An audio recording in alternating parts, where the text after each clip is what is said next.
web. Using code embedded in the pages of its clients' websites, including those of most major media and news companies, Chartbeat determines if, how much, and how long we're actually reading a page. Schwartz told me that the average reader spends no more than 36 seconds on the average news story.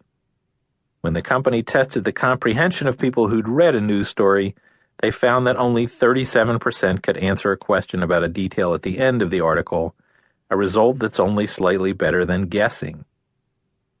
The issue here is how reading on-screen impairs concentration. Naomi S. Barron, a professor at the American University and the author of Words on Screen, The Fate of Reading in a Digital World, conducted a cross-national study on it. Of the university students in her survey, 92% said it was easiest to concentrate when reading material in print compared to on a screen.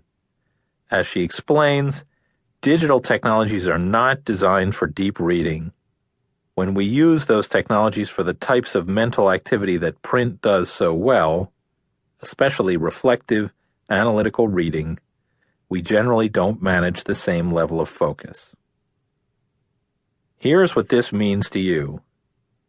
Anything you write, an email, a web page, a tweet, must compete with everything else that your audience reads. Since they're almost certainly reading it on a screen, and probably a tiny smartphone screen, you can measure their attention span in tens of seconds. If you keep them interested long enough to learn a bit more, you can get your point across.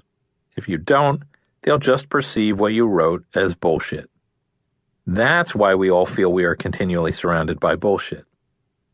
But regardless of our attention spans, why is the text we read so lame? A lot has to do with the decline of editing. No one edits what we read. We're in the middle of a vicious cycle of content.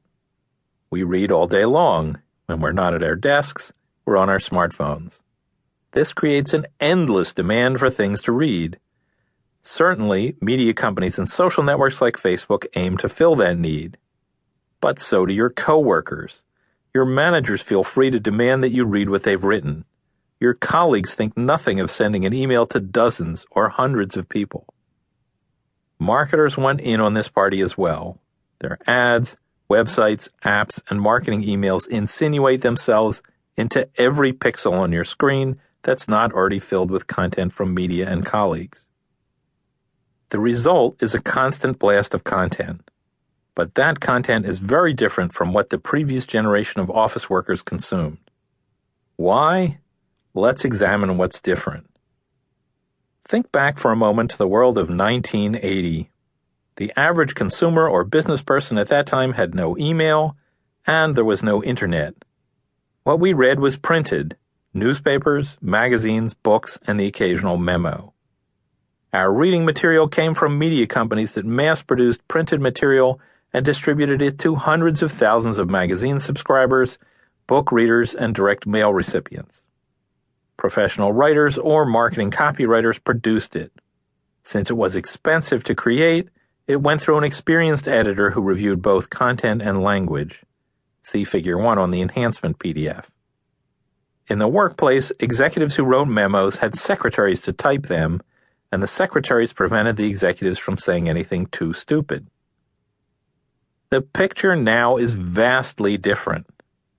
Any idiot can type and distribute content to dozens or even thousands of people, and many do, whether through email or a blog. Most of what you read comes directly from the fingertips of the person who wrote it to your eyeballs, with no editorial process. See Figure 2 on the enhancement PDF. I don't just mean editing for grammar. No one is editing for content either. Bullshit is communication that wastes the reader's time by failing to communicate clearly and accurately. With no editors, clarity and accuracy are hit or miss, and bullshit is inevitable.